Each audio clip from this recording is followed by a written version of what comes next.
Hello, Ultra here. Today I've been given the amazing opportunity to play Skyward Collapse, an amazing turn-based strategy game meets God Game by Arcen Games. I'm going to be doing a brief explanation of the game, and in the background there's some footage of my first playthrough. So the premise is really simple, but it's different to any other game I've seen. So you're a god ruling over the land, and you have the ability to place buildings, you can collect resources. It's a lot similar to a lot of turn-based strategies. But there's a small problem. All the people have got free will. To make matters worse, they've formed two opposing factions, the Greeks and the Norse. You control both of these at once, and have to manage resources and units between them so that they don't destroy each other. Unfortunately, it's not just as simple as building no units whatsoever, because tribes of bandits have begun to appear, which are beginning to threaten your cities, so you have to get a sizable force to be able to take those down, which means fighting between the two factions is inevitable. In terms of gameplay, the mechanics are reasonably simple. You place buildings and tiles near towns, which produce resources or units. Basic resources buildings collect resources such as logs and stone, which go into a faction-wide stockpile. Other buildings take those resources and use them to manufacture goods such as stone bricks and jewellery. Those resources are required by unit buildings such as the barracks and the archery range to create units, as well as to build certain buildings and for other extras. Of course, you're not the only god, because mythology is a very big part of the game. You can use a variety of mythological effects to your advantage. There are special units, such as the Norse elves, which can deal a lot of damage compared to humans. You can create special map-wide effects, such as increased damage to units, or you can place down tokens with powerful effects. One example of a token is the Greek adamantine, which gives units superhuman strength, but at the great cost of spawning a lot of angry bandits. Later in the game, other gods come to the faction's aid.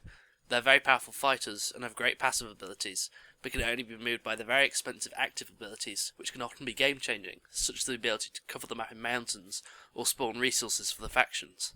There are also a couple of other things in your way too. You have to overcome woes, which are random map effects which can give power to your enemies and even turn the terrain against you. One such example is upheaval, which is a woe that causes mountains to expand to lots of tiles around. If you're not prepared for this, your map could easily become impassable. Also, score requirements can be set that require to reach a certain score in each of the game's 3 ages, which force you to fight a lot more to have a chance of victory. Overall, this is a really great game.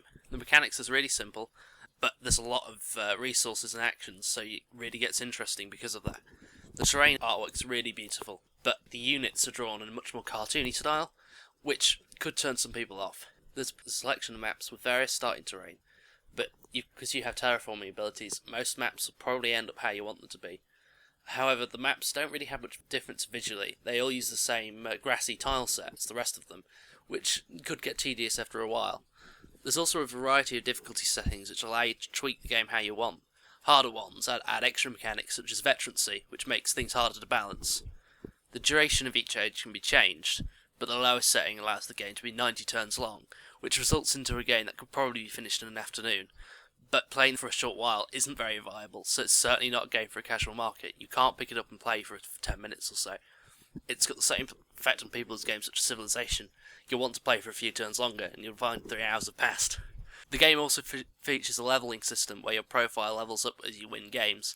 This unlocks a variety of extra buildings, which could be annoying for some people, but the fundamental game works perfectly fine without the extras. There's also 8-player drop-in drop-out multiplayer, which allows you to work with your friends to help balance the map. It functions identically to the single player, and all the players have full control over the game, so make sure you only play with people you trust, and don't give out your IP to people you don't want playing, because if they get in, they could really easily cause havoc, and the multiplayer systems aren't too comprehensive. You can buy Skyward Collapse off Steam and other distributors for $5 on the 23rd of May. I highly recommend it because I found it to be a great game. Thanks for watching, see you next time. I'm Ultra at GameDecider, cheerio.